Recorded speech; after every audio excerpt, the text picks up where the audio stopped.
is being conducted with Dale Miller, who is Air Observer with the 493rd Field Artillery of the 12th Armored Division. This interview is being conducted on January the 11th, 1996. The interviewer is Dr. Vernon L. Williams with the Department of History at Abilene Christian University. Dale, first, would you tell us a little bit about where you grew up, a little bit about your parents, and sort of give us a little idea about home life and your education and that kind of thing in the 1930s leading up to Pearl Harbor? Well, my father was, he was born 100 years after Paul Revere's ride on the 18th of April in 1875. In Cloverport, Kentucky is where he was born. And he moved with his parents to Hutchinson, Kansas in 1905. And sometime later he met my mother, who was born in Arkansas City, Kansas. She taught country school for 5 years, I think, after she graduated from high school. And then school teachers, as many of them now say, didn't make very much money. So she went to Hutchinson, Kansas, and went to the Salt City Business College and became a stenographer. And they met on a blind date, and they were married in 1916. What were their names? Her name was Anna Means. My father's name was Alfred Miller. And I was born in January of 1918, and I think it was in May of 1922 they moved to Southern California, where my mother's parents had moved, and her one brother had also moved out there before. I went to Andrew Jackson Elementary School in Pasadena. And then I went 2 years to a junior high school. And then I went to John Muir Technical High School in Pasadena, where I graduated in 1935. From there I went to Pasadena Junior College and graduated from there in 1937. This was still during the Depression years, and jobs were hard and scarce, hard to find and were scarce. And I worked at a lot of odd jobs, and finally got a regular job with the Railway Express Agency. And I was working there when I was drafted into the Army on the 12th of March in 1941. Went to Camp Roberts, California for basic training, and following basic training went to East Garrison of Camp Roberts, where 2 regiments of field artillery were activated. They had been inactive since World War I. And I was assigned to the 40th Field Artillery.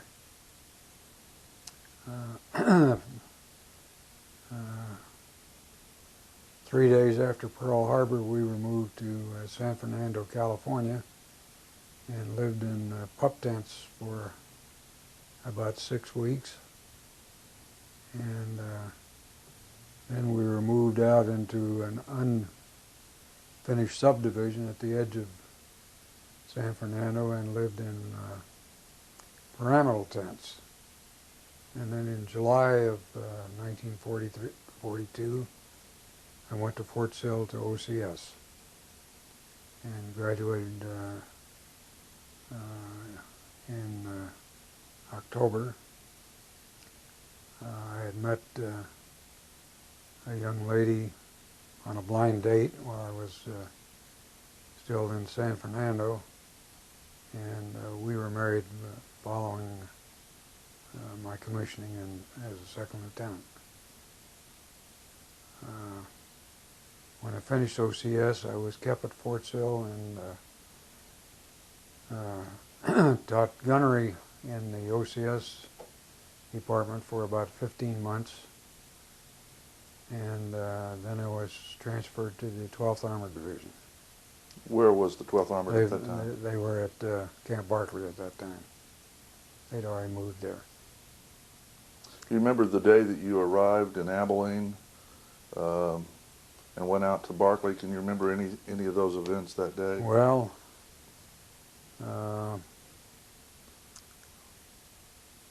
when we arrived, I'd made arrangements for a hotel room before we left Lawton, Oklahoma.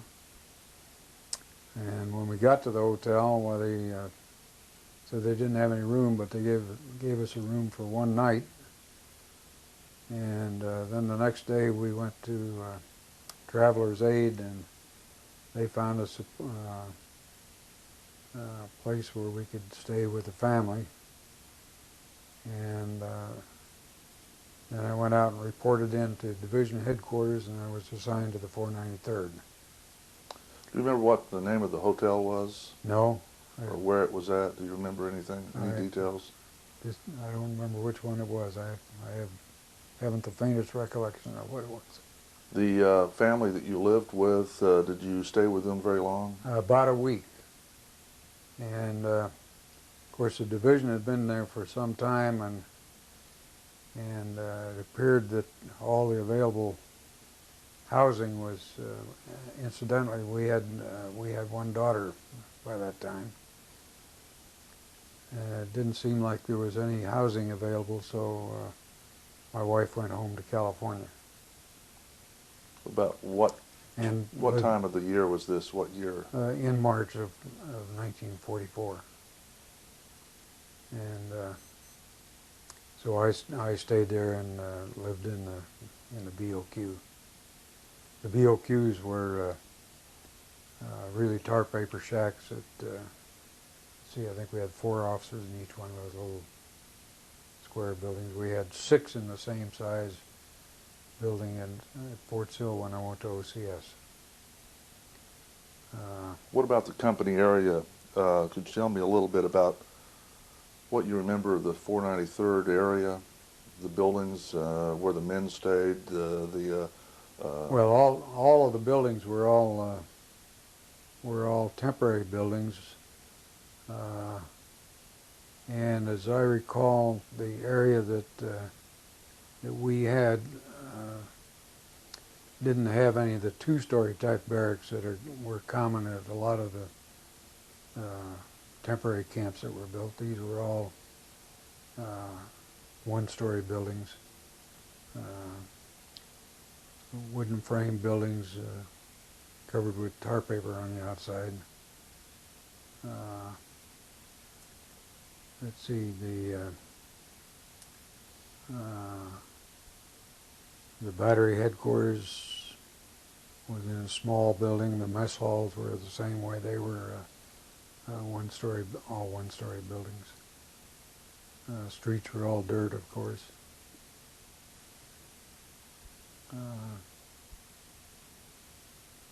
Do you remember any of the your fellow officers, some of the non-commissioned sergeants?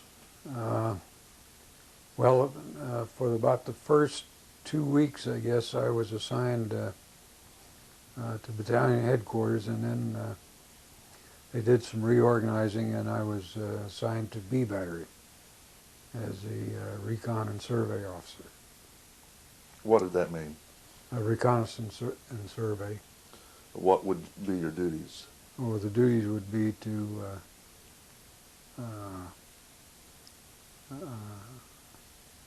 survey and carry the survey from where the battalion survey section established a survey point down to where the battery was located. In combat, the recon and survey officers were used primarily as forward observers.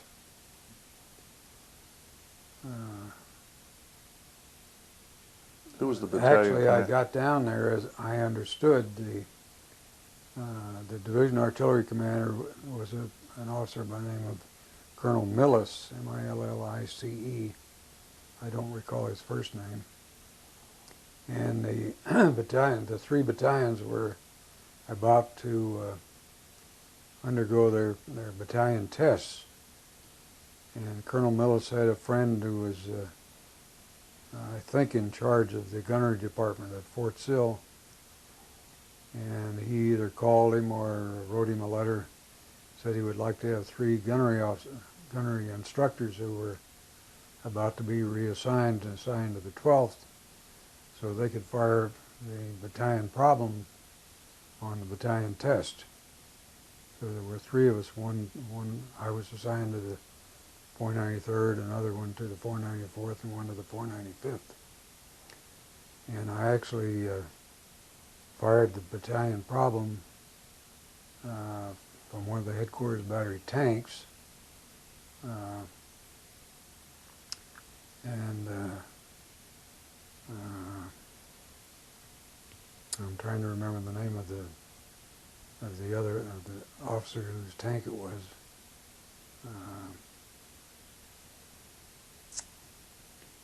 It escapes me at the moment. I'll think of it maybe. So I fired that problem. And then following that, I was assigned to B battery, and Sergeant Boland was the chief of my section. He's a member of the 12th Armored Division Association, and lives in Florida now. And several other members of the section are dead now, I know. Of course, I remember Eddie Mock, who was the battery commander. He's also a member of the association. Frank Evans, who is a motor officer of the battery. Vernon Walcott was the officer whose tank I rode in to fire that problem. He's also dead. He was a member of the association. What about the battalion commander? Who was he? I was Charles Hartman. He was a West Pointer. His father had been a general in the Army, a regular Army general. Was he the battalion commander all through combat? Yes. How would you assess him as an officer, as a leader? He was, I think all the men and the officers all liked him very, very much. He was not a martinet. He was very friendly, knew his job. Bob Meyer, who was the S3 at the time, he's also a member of the association. Carl Morgan, who is a member of the association, and currently our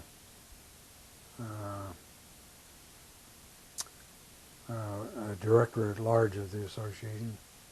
He was in the battalion. Bowling Haxel was in the battalion. He's dead now. When we went into combat, he was transferred to division headquarters because he spoke fluent French, and we had the French right next door to us. Bill McWorkman was one of the officers. I think he was a marine architect.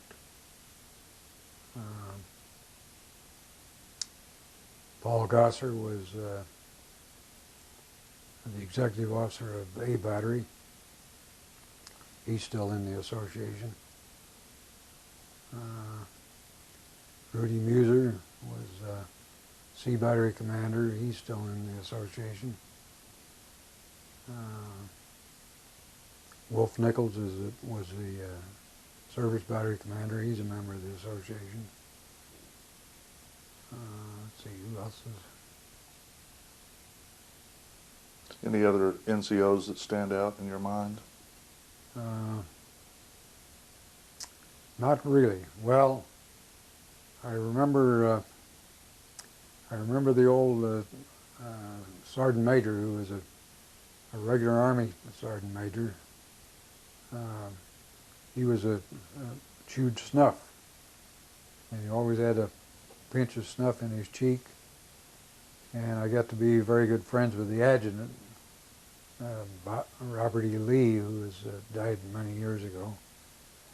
And Bob Lee told me at one time, he said, most tobacco chewers spit, but he said, I never saw the old sergeant major spit one time. What was his name? Do you remember? No, I don't. I know he was Polish. He had one of those names starting with a W with some Z's in it and so on. We can check on that and footnote this part of the interview.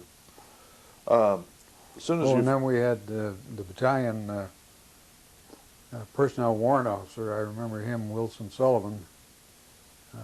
He'd been an infantry enlisted man and was I think he'd been in charge of a mortar squad at one time in the regular Army. I think I found out by accident, and he kind of swore me to secrecy. He didn't want anybody to know that he knew how to adjust fire because he was afraid they'd send him out as a forward observer. Did you keep track of him after the war? No. In the big list of 12th Armored people that you have a copy of and that was reproduced in the States, he's not listed in there, so I have no idea what happened to him. Well, after you fired the problem, what happens next there at Barclay in terms of your service and training? Well, let's see. Well, one time, Captain Wilson, who was the A battery commander, and myself, and I think one other officer were sent to Fort Hood to conduct some artillery battalion tests for battalions that were stationed there. Of course, we had a big maneuver, big division maneuver, and just day-by-day training.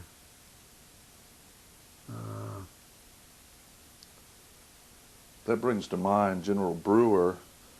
He was the commanding general of the division, I guess, at this time. Yes. What do you know about him in terms of what the men thought of him and that kind of thing? Because he's shortly going to be relieved.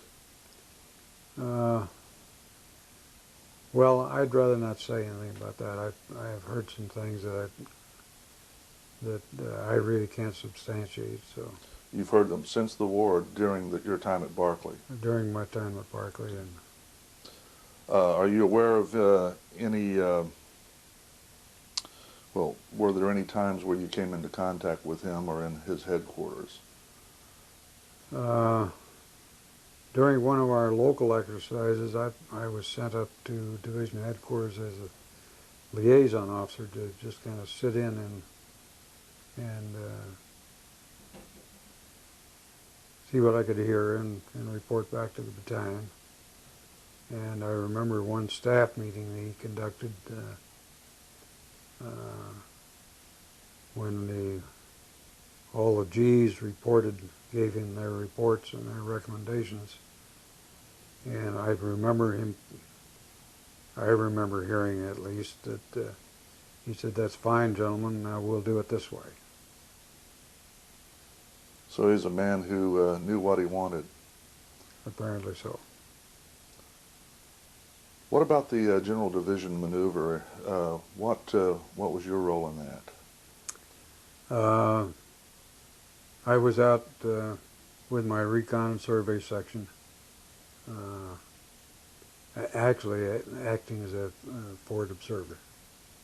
Remember where that took place in terms of Abilene and relationship to Oh, Arthur? it uh, was another camp somewhere east of Abilene. That I think it took us about a half day to drive there, as I recall. All on a lot of dusty roads, I remember that. Eating the dust of all the vehicles in front of you. What happened? Did things go as you expected? How long were you out? No, it was on that maneuver that it was after we got back that I guess it was Army Ground Forces gave the division a failing grade. And shortly after that, well, General Brewer, as I understood, laid a lot of the blame on Colonel Millis, who was the artillery commander, and relieved him, and then within a week or so, General Brewer was gone. So the failing grade was for the maneuvers. Yes. What happened as soon as all that sort of fell away? Did the division go back out? As I recall, I don't think we went on another maneuver.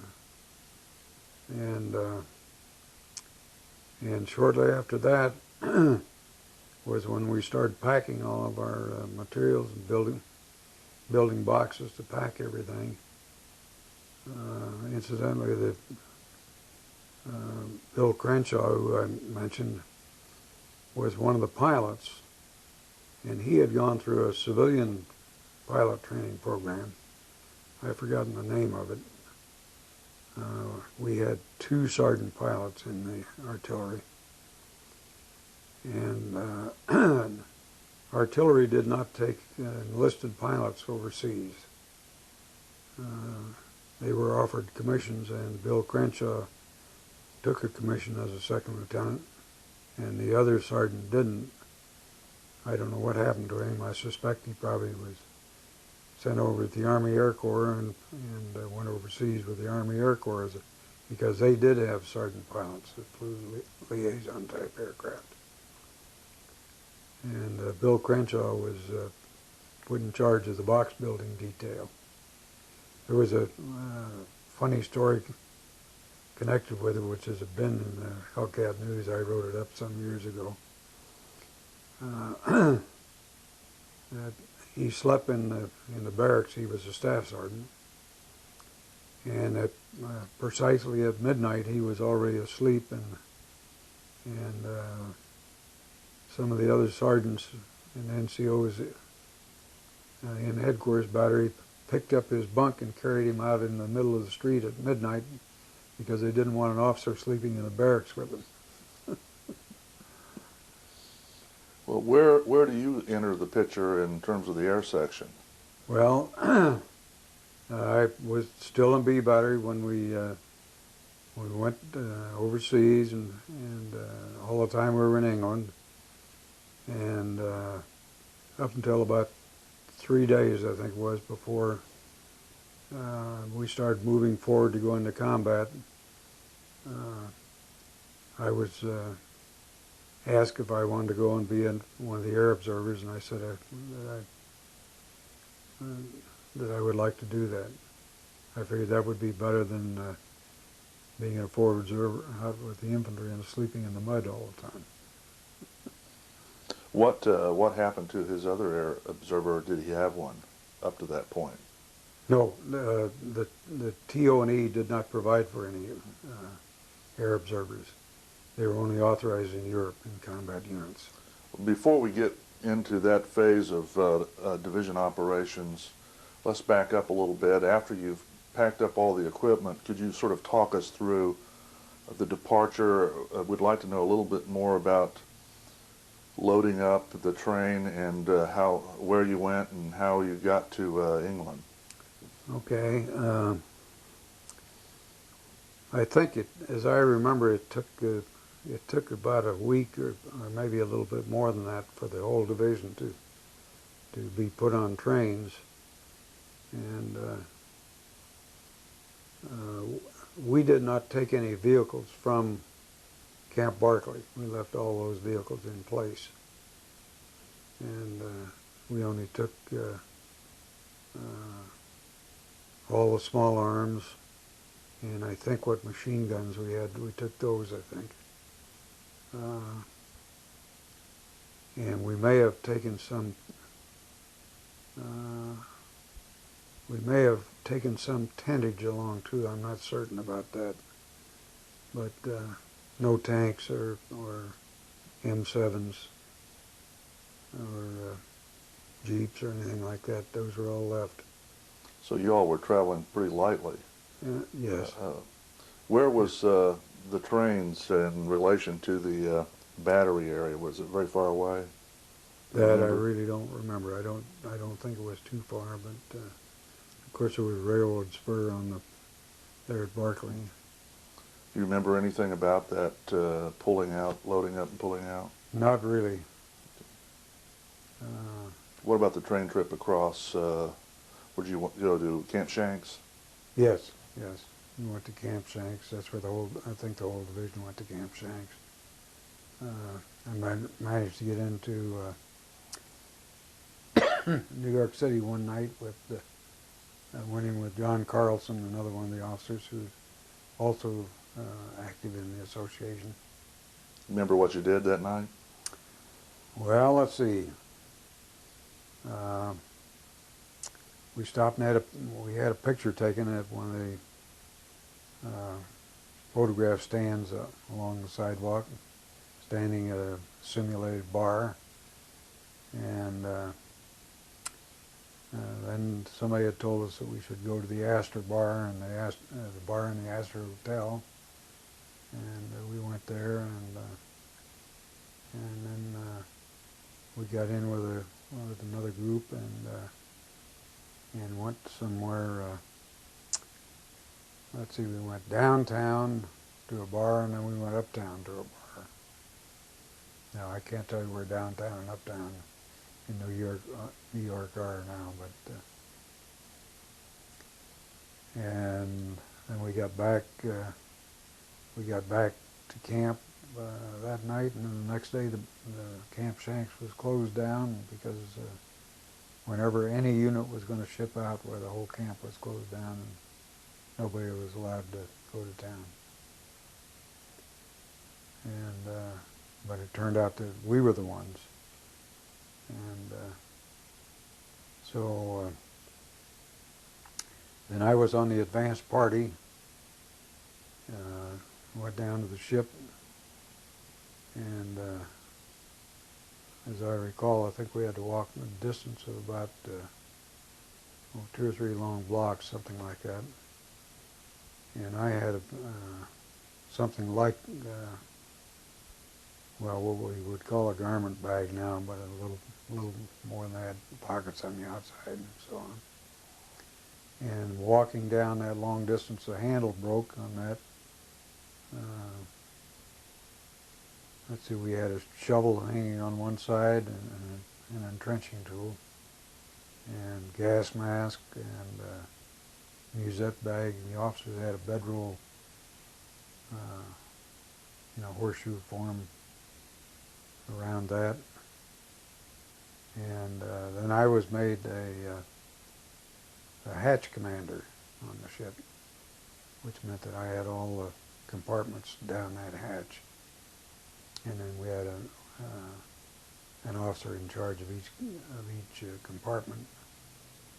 And we were there, I think, about 2 days before the troops started coming on. And we had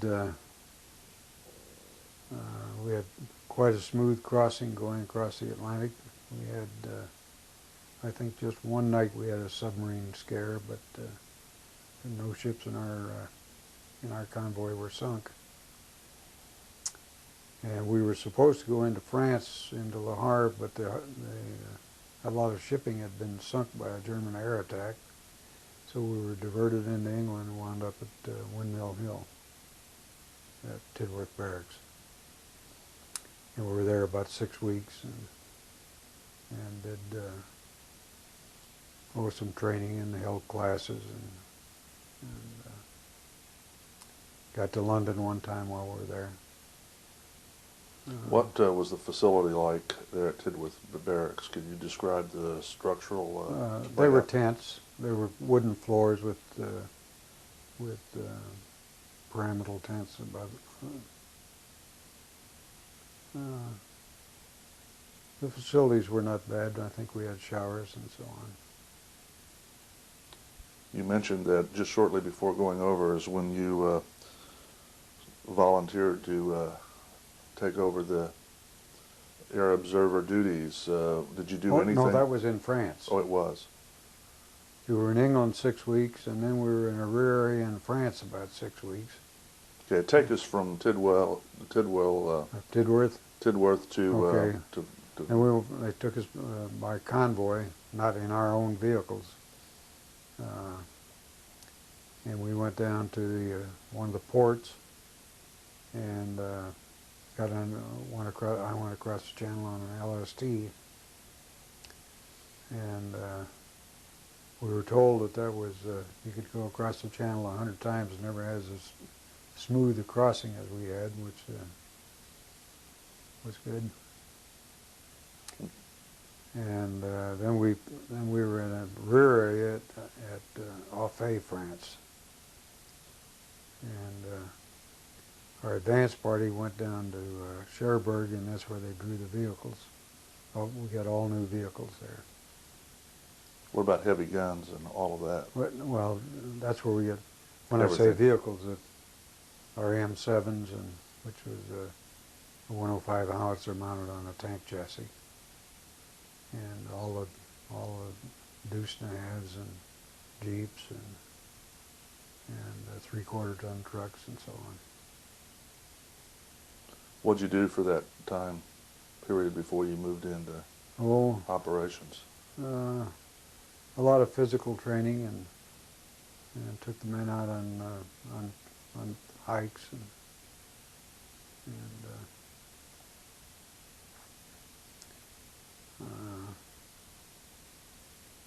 I don't really recall what we didn't have any equipment really to train with. So, What about contact with the French civilians?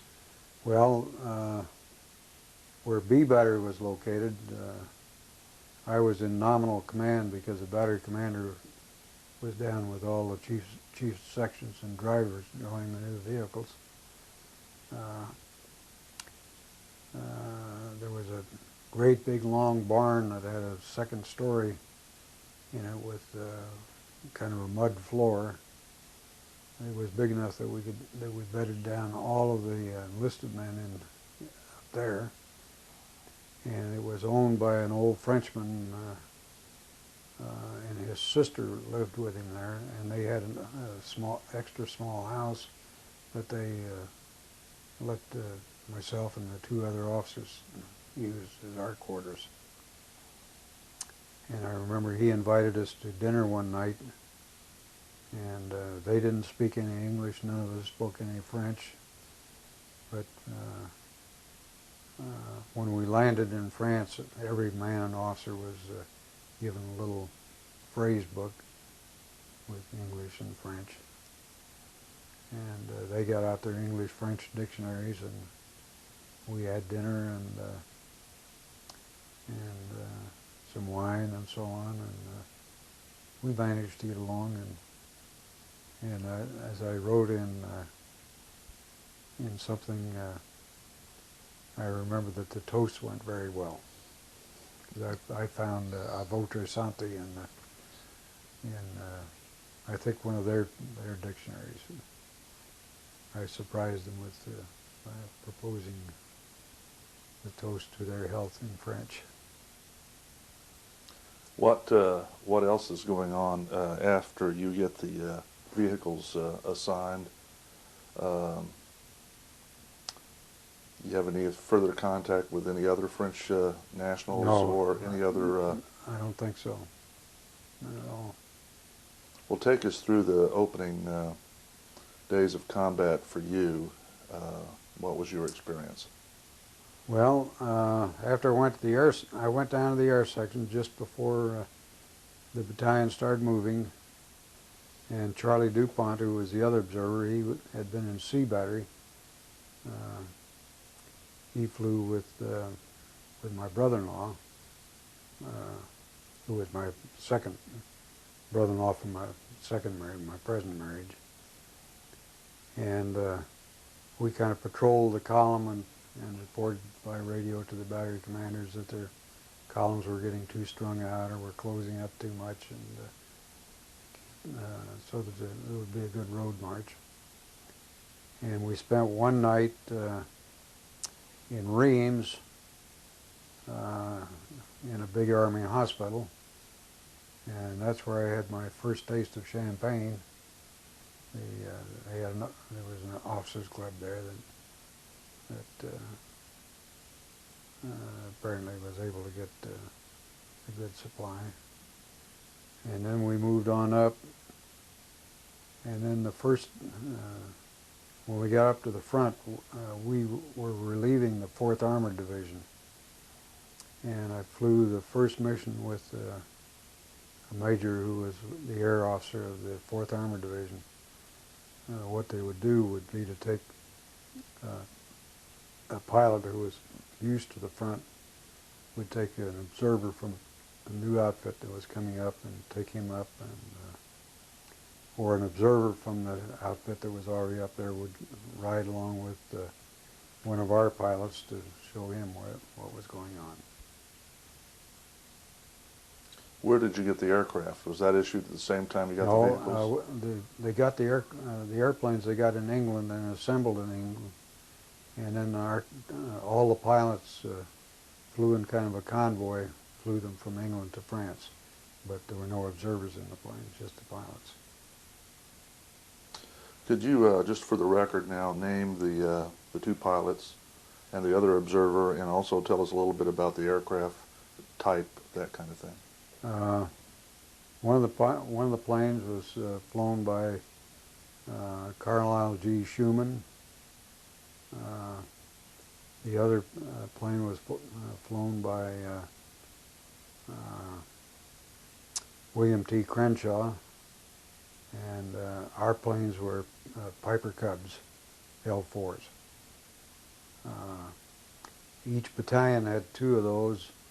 Division Artillery had 2 of those, and then they had one L5, which was a slightly larger airplane with a little bit larger motor. Our division air officer was John W. Givens, who became a major and was awarded the Distinguished Flying Cross. Let's see, Captain Tom Kelly was the assistant air officer, and then we had kind of a succession of third pilots in the Division Artillery. Francis Bender was one of those. He had been in the 493rd before he went to flying school, so he keeps his membership in the 493rd. Tell us a little bit about what it was like inside the cockpit of this plane on a typical mission, or what you would do, what the pilot would do over obviously in enemy territory, but just sort of a typical mission. Well, we really didn't fly into enemy territory. Remember that Cub was, well, we like to say it was made out of wood wire and canvas. It actually had an aluminum tubular frame, but it was covered with canvas. The wing spars were wood. The ribs in the wings were wood. It had a 65 horsepower engine. It would cruising speed was about 65 miles an hour. So we would fly close enough that we could see what was going on and try to pick up enemy units or vehicles or artillery pieces and so on. when we could, well, then the observer would direct fire at them, send fire commands via radio to the battalion fire direction center, and then adjust the fire onto the target. What about the German reaction to these flights on the edge of their... They would fire. We finally figured out how high to fly so that they couldn't hit us with a rifle, but they would still fire us. You could always hear the rifle go off. If you've ever been in what's called the butts at a rifle range, you know that when a rifle fires you can hear the sharp crack.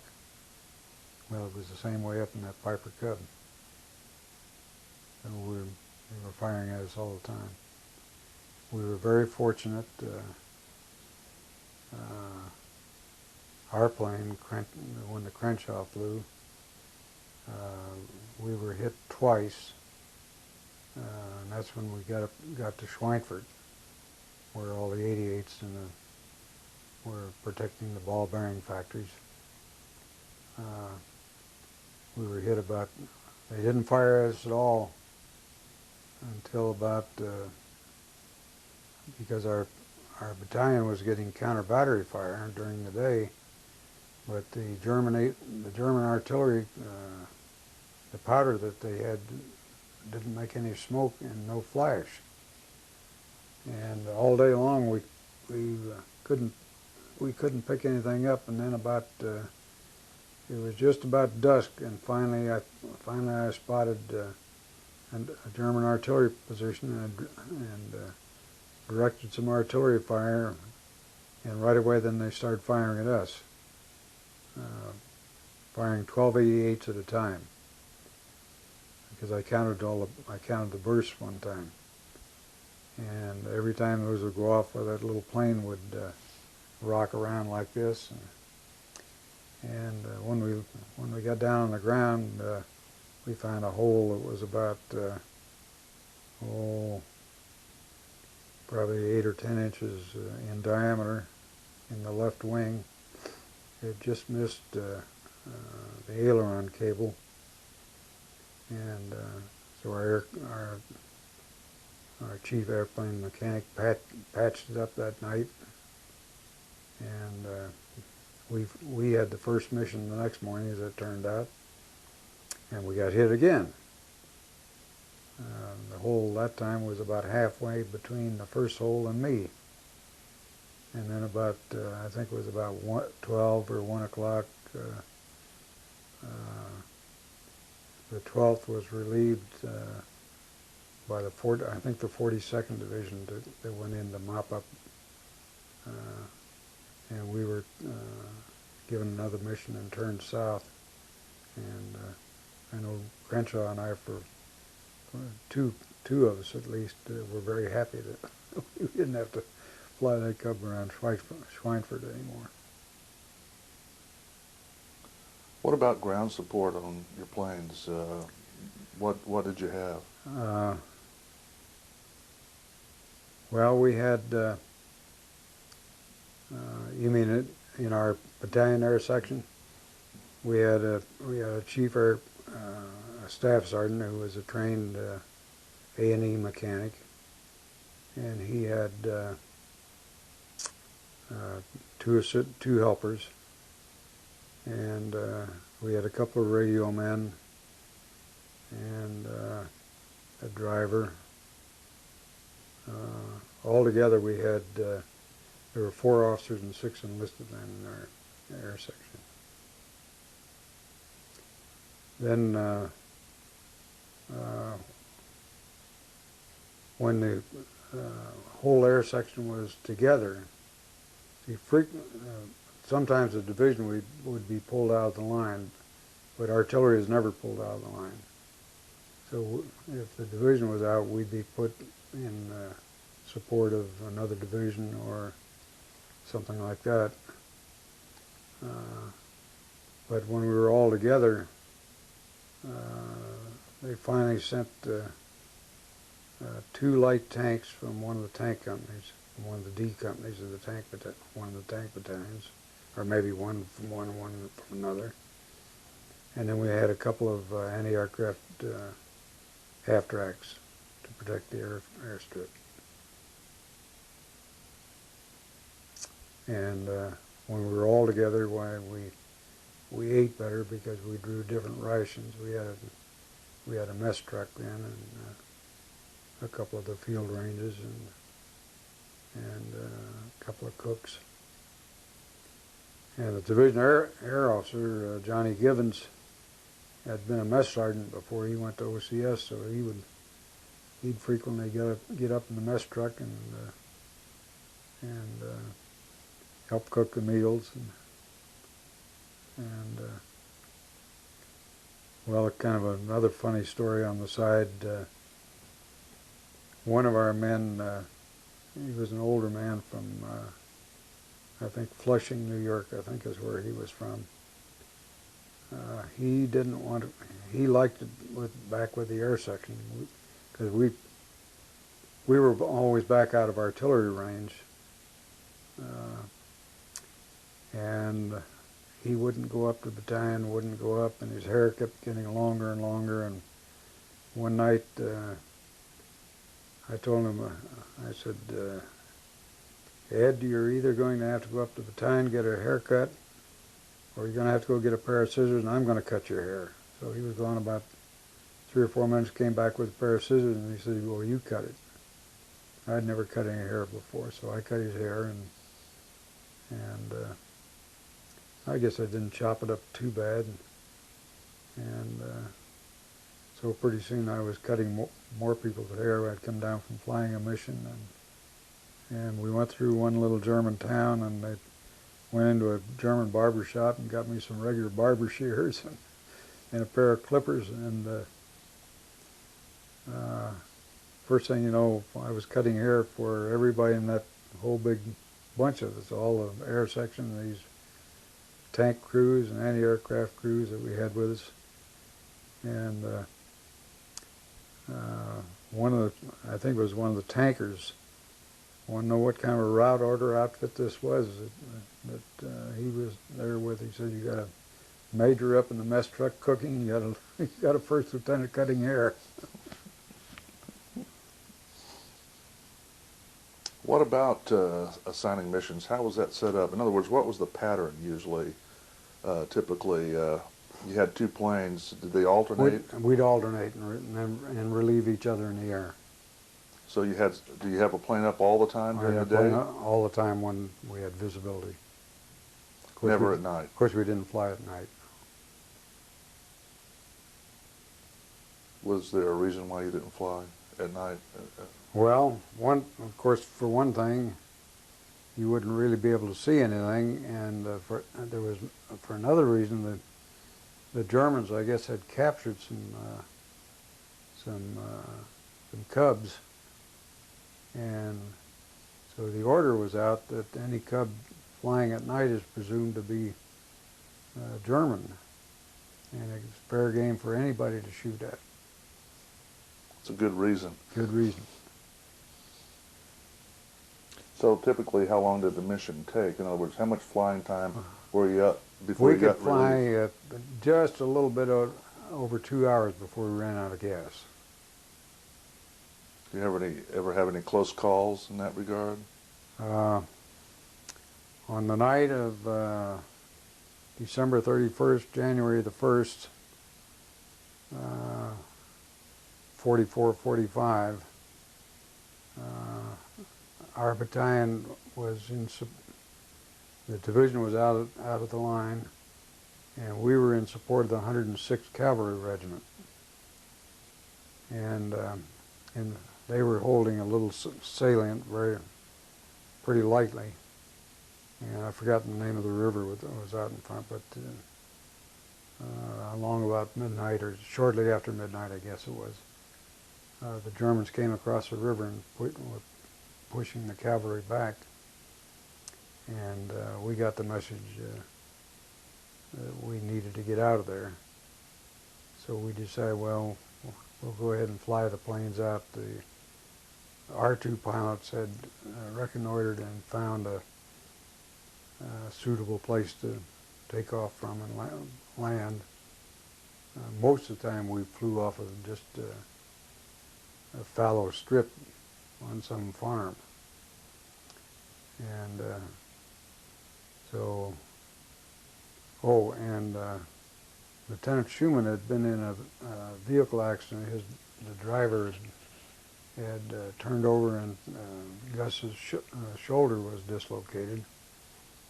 Well, he had gone back to locate this place with Crenshaw, but of course, we had two planes, so Captain Kelly came down from Division Artillery and was flying Schumann's airplane, and he hadn't been back to this field. So Crenshaw and I got back to it okay and landed, and I had the radio on, and I was talking to Charlie, the other observer, and I said, I can hear you. They couldn't. They said, where are you? And I said, well, I can hear you. I'll shine a flashlight at the sound of your airplane. So we got them on the ground. And then Crenshaw he said, I think we ought to go back to the front. By that time, our ground crew got in there, and we'd refueled the plane. So we took off, and there was a wind had come up, and I started watching Crenshaw. We flew for, I don't know, 10 minutes or something like that, maybe 15, and then he abruptly did a 180-degree turn. And in the meantime, he was kind of flipping his map over. He had an Air Corps map, which is a very small scale and covered a lot more area. The observers, we always had either a 1 to 25,000 or a 1 to 50,000 map. So my map didn't go back that far. Well, after a little bit, then he made another 180-degree turn. And I think I waited until he made about 3 of those, and I finally asked him, I said, Dumpy, that's what we call him. He was short and kind of heavy set. I said, you don't happen to know where we are, do you? And he said, well, reluctantly. He said, no, I don't think I do. And he passed me the map, and he said, see if you can find us. Well, finally we hit on a railroad. So he flew up and down that railroad track, and we finally came to a little station. He would go down and kind of buzz the track alongside the station, and I'd try to read the name on the station, and he looked too, and neither one of us could ever read it. So he kept extending his range up and down that railroad track, and finally he hit a spot that he recognized that he'd seen during the day when they reconnoitered for this new field, and we got back, and those Cubs, the gas gauge was a cork in the gas tank, similar to I think Model Ts had about the same kind of arrangement. They had a cork, and then there was a wire on the cork, and it came up and stuck up above the cowling. And the cork had stopped bouncing when we landed. That's the closest we came to running out of gas. That's a long way around telling you about that. Any other missions stand out in your mind? Yes. At Schweinfurt, and that's when the whole division was engaged there. We were on a mission, and well, two there at Schweinfurt.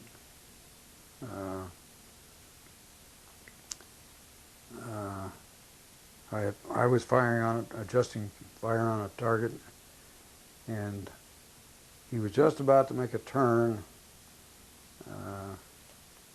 Bill was always looking out the side of the airplane, looking for something else for me to shoot at next. And I looked out straight ahead, and I saw a 109 that was peeling off at us, and we were up pretty high. We were about 5,000 feet then. And I remember reaching. Okay, you were mentioning that you had just spotted the 109. Okay. I reached out and grabbed Crenshaw by the left shoulder, and stuck my right arm out as far as I could, because we had shoulder harness in the airplane, and pointed out, and he looked and saw the 109, and he pushed the stick as far forward as he could, and we went straight down And I remember watching the airspeed indicator when we pulled it. When he pulled it out, the airspeed indicator said we were going 185 miles an hour, and the red line on the airspeed indicator was at about 130. So, but the wing stayed on. The other really outstanding one I remembered also happened there, and that was, I don't remember the exact date. It was the date that the Germans started their big push at us. That was probably about the 16th or 17th of January, and he and I happened to be up. There were other planes up also, but not, we were up for our battalion. And there were either 12 or 13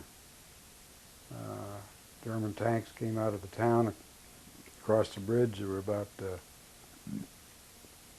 think we counted about 25. They came up across the railroad embankment, and another 12 or so that came out of the Stainwall Woods. And of course we reported that back in. Others probably had too. And they got a squadron of P-47 dive bombers up there. They were dive bombing, dropping bombs. Every piece of artillery that could be brought to bear was firing, and even at firepower demonstrations at Fort Sill, I never saw as much firepower in one place at one time. And it stopped the Germans.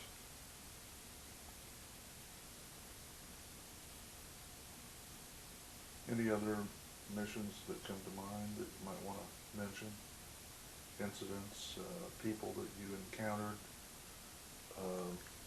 Well, we lost one air crew from the 495th. I think that was just about 2 weeks before the war ended. They happened to fly the first mission. That was Earl Lindley was the pilot, and John Carnish was the observer. And I'd been playing cards with Carnish the night before, and we'd been talking about, well, by that time, everybody was getting a little edgy. We'd been shot at so much. And I said, well, I don't know, I've always kind of believed that when my time comes, it's coming, and it won't come before that. And I remember him saying that he kind of wished he could believe something like that. And they were jumped by 3 109s the next morning, 2 or 3. And they dove for the treetops, but there was another 109 down at treetop level waiting for them, and they got them from the rear. So neither one survived the crash? Neither one survived, no. Our air officer went up to identify them. He said they were shot up so bad he could hardly recognize either one of them. Those are the only casualties from the... the only KIAs that we had. We had Morris Glover, who was one of the pilots in the 494th, had one observer shot up pretty bad early in the game. Any of them captured in the war? Shut No, down? no, we didn't have any POWs. I've seen a photograph of the 7th Army liaison pilots in a group picture. I've been told is the day that they turned their planes in. Were you in that group picture? No. What? How did things wind down for you after you move into? Well, when the war ended, I was still in the air section, and I'd already been approved to come back to the States to go to flying school because they needed pilots in the Pacific, and I guess the feeling was that they could train observers to fly faster because we all knew a little bit. We could probably have landed the plane in an emergency. And so I left, I think it was just 6 days after the war ended. Once you get into German territory there towards the end, do you have any contact with German civilians or aware of anyone that did? Well, we really didn't in the air section.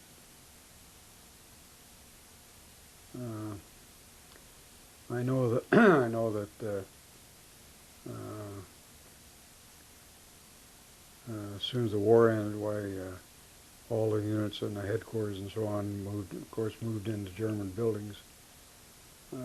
They had used German buildings, of course, once we were in Germany anyway. And other stories that I've heard from other people in the 12th and also from the 493rd, one of the first things that was rehabilitated was always the local brewery.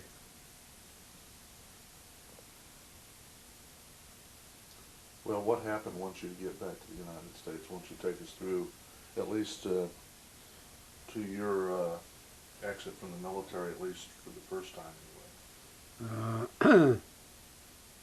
Well, I had a few days delay en route, and then I reported to Shepherd Field, Texas, where I took my flight training. And then at the end of that, I made it through and got my wings, and then had a few days leave and went up to Fort Sill. And then they came around one day. Let's see, I was up there probably about a month, I guess. And they came around one day and said, everybody that has so many points, and you got points, 5 points for each decoration, and 1 month for each month of service, and I think an extra month for each month overseas. And so many points for each child. And I think it was 110 points that they said anybody that's got 110 points or more either has to get out or sign an agreement to stay in for another year. Well, my wife and we had 2 children. My second daughter was born while we were in England. So I decided to get out and go back to civilian life. And then in 1946, I joined the California National Guard, and Korea came along in 1950, and the 40th Division California National Guard was called active service, and so I was back in service, and then I decided to stay in, and I got a regular commission and retired in 1966. How many children did you end up with now? I have 4, 3 daughters and 1 son. Well, before we conclude the interview, looking back over what you've said this evening, is there anything you would like to add? Any one that you've maybe missed that you wanted to talk about a little bit? Anything you wanted to add to this? No, I guess not really. Well, thank you very much. This is the end of the tape interview.